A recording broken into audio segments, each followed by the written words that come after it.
राधे राधे। रंग बिरंगे भावों से सुसज्जित कहानियों की दुनिया में आपका स्वागत है। आज स्टोरी टाइम फिर से एक ऐसे ही भाव को लेकर आपके सामने प्रस्तुत हुआ है। कहानी की शुरुआत एक सुविचार से करते हैं। जर्रों में रह गुजर के चमक छोड़ जाऊंगा, पहचान अपनी दूर तलक छोड़ जाऊंगा।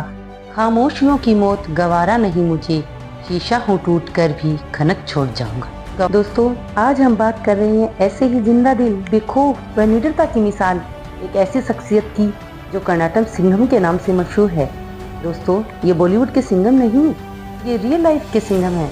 आप समझ ही गए होंगे कि हम किसकी बात कर रहे हैं।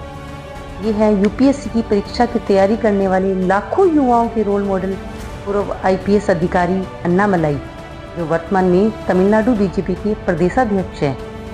चलिए इस आईपीएस अधिकारी के जीवन के बारे में और जानने से पहले उनके प्रारंभिक जीवन यात्रा से परिचय करते हैं। ये अन्नामलाई मूलतः तमिलनाडु के रहने वाले हैं। 1984 में उन्होंने किसान परिवार में जन्म लिया। घर की आर्थिक स्थिति बहुत अच्छी नहीं थी। इसके बावजूद उनके पिता ने उनकी पढ़ाई लिखाई का विशेष ध्यान रखा। उन्होंने अपनी प्रारंभिक शिक्षा करूर जिले में ही की और उसके बाद उन्होंने बीटेक की डिग्री कोयम्बटूर से प्राप्त की। उन्हें शुरू से ही पढ़ाई लिखाई का शौक था और इसीलिए वे एमबीए करने के लिए लखनऊ चले आए। एमबीए करने के लिए लखनऊ जाना उनके जीवन का टर्निंग पॉइंट साबित हुआ। जब वे एमबीए करने लखनऊ गई, तभी उन्होंने उत्तर भारत की संस्कृति को गौर से देखा और उन्होंने देखा कि यूपी के अंदर लोगों की हालत बहुत अच्छी नहीं है। तब उन्होंने इन परिस्थितियों को बदलने का विचार किया। उन्होंने सोचा कि मैं ऐसा क्या कार्य करूं जिससे मैं उनकी स्थिति को कुछ बेहतर कर पाऊं। उन्होंने एमबीए के दौरान ही बहुत से समाज सेवा के कार्य भी किए। एमबीए के बाद यदि वे चाहते तो किसी भी कंपनी को ज्वाइन करके अपना पूरा जीवन आराम से बिता सकते थे, लेकिन उन्होंने ऐसा नहीं किया और उन्होंने यूपीएससी की तैयारी शुरू कर दी ताकि वे जमीनी स्तर पर देश के लिए कुछ कर सके। उन्होंने अपने पुलिस करियर की शुरुआत सितंबर 2013 कर्नाटक के उडुपी जिला में सहायक पुलिस अधीक्षक के तौर पर की। प्रारंभ से ही अन्नामलाई अपनी पोस्टिंग में सीनियर्स की नजर में आ गए। जनवरी 2015 को अन्नामलाई पुलिस अधीक्षक के रूप में पदोन्नत किए गए। खास बात यह रही कि अब भी उनकी पोस्टिंग उडुपी जिले में ही रही। 2016 तक उन्होंने यहाँ एसपी के रूप में लोगों की सेवा की और फिर वे चिकमंगलूर पहुंचे, जहां अक्टूबर 2018 तक उन्होंने नौकरी की। यहाँ तक के सफर में अन्नामलाई लोगों का दिल जीतने में कामयाब रही। उनकी लोकप्रियता को इसी बात से समझा जा सकता है कि जब उडुपी और चिकमंगलूर से उनका ट्रांसफर हुआ तो लोग सड़कों पर आ गए। पहली बार देखा गया कि किसी पुलिस अधिकारी को ट्रांसफर रोकने के लिए इतनी भीड़ सड़कों पर जमा थी। अपने 8 साल के करियर में अन्नामलाई ने एक सख्त पुलिस वाले के रूप में ख्याति प्राप्त की। गुटखे की बिक्री पर गुप्त कार्रवाई हो या नशीली दवाओं के दुरुपयोग के खिलाफ अभियान हो, उन्होंने हर चुनौती का सामना डटकर किया और उन्होंने 2019 में बेंगलुरु के उपायुक्त पद से इस्तीफा दे दिया। 28 मई को जैसे ही अन्नामलाई की रेजिग्नेशन की खबर बाहर आई, अन्नामलाई सुर्खियों में आ गए। लोग ये जानना चाहते थे कि आखिर एक ईमानदार पुलिस अफसर नौकरी क्यों छोड़ रहा है। क्या उस पर किसी राजनीति का दबाव है या फिर कुछ और अगर कुछ और है तो क्या। उसी समय अन्नामलाई का एक नोट जारी हुआ और उन्होंने बताया कि वह नौकरी क्यों छोड़ रही हैं। उन्होंने कहा कि पुलिस अधिकारी के तौर पर उन्हें अनेक चुनौतियों का सामना करना पड़ा और उन्होंने हर एक चुनौती को पूरा भी किया है, लेकिन अब वे हर छोटी छोटी चीज़ों का आनंद लेना चाहते हैं और एक अच्छे पिता बनना चाहते हैं। उन्होंने बताया कि वे अपने बेटे के साथ वक्त बिताना चाहते हैं तथा अपने गांव लौटकर खेती करना चाहते हैं और यह देख सके कि उनकी भेड़ें अभी भी उनकी बात सुनती है या नहीं। लेकिन 1 साल बाद ही अन्नामलाई बीजेपी में शामिल हो गए। 2020 में उन्होंने बीजेपी की सदस्यता ग्रहण कर ली। वह यह कहते हुए भाजपा में शामिल हुए कि वे पीएम नरेंद्र मोदी के जीवन और विनम्रता से प्रेरित हैं। उन्होंने कहा, मैं मोदी जी का बहुत बड़ा प्रशंसक हूँ, तो मुझे देख खाते हैं कि एक आम आदमी शीर्ष पर पहुँचने और लक्ष्य हासिल करने की आकांक्षा रख सकता है और उन्हें किसी वंश में जाने की जरूरत नहीं है। वास्तव में देखा जाए तो भाजपा के राष्ट्रीय महासचिव बीएल संतोष को उन्हें भगवा पार्टी में शामिल करने का श्रेय दिया जा सकता है। अन्नामलाई, जो एक सख्त पुलिस अधिकारी के रूप में माने जाते थे, जिन्हें सिंघम अन्ना का टैग मिला हुआ था, भाजपा के लिए बिल्कुल उपयुक्त थे, क्योंकि वह दक्षिणी राज्य में अपनी पेठ बनाने के लिए एक ऐसा ही नेता चाहती थी। और 2019 के लोकसभा चुनाव में भाजपा को राज्य में कोई भी सीट नहीं मिली थी और भाजपा चाहती थी कि वह यहाँ पे अपनी पैठ जमा सके। तमिलनाडु की राजनीति में हमेशा दो प्रमुख द्रविड़ पार्टियां द्रुमुक और अन्ना द्रुमुक का ही वर्चस्व रहा था। पूर्व मुख्यमंत्री जयललिता की मृत्यु के बाद अन्ना द्रुमुक सबसे कमजोर स्थिति में थी, जिससे 2021 के चुनाव के बाद विपक्ष में एक शून्य पैदा हो गया।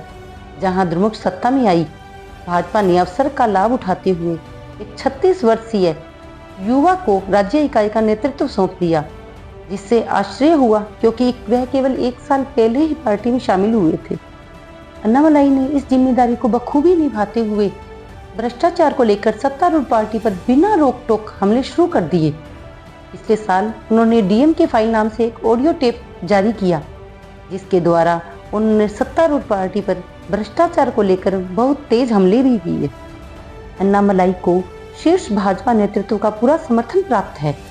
पार्टी सदैव उनके पीछे खड़ी रही है, जबकि भाजपा नेताओं का एक वर्ग अन्नामलाई को दी गई खुली छूट से परेशान भी है तथा उसकी आलोचना भी करता रहता है।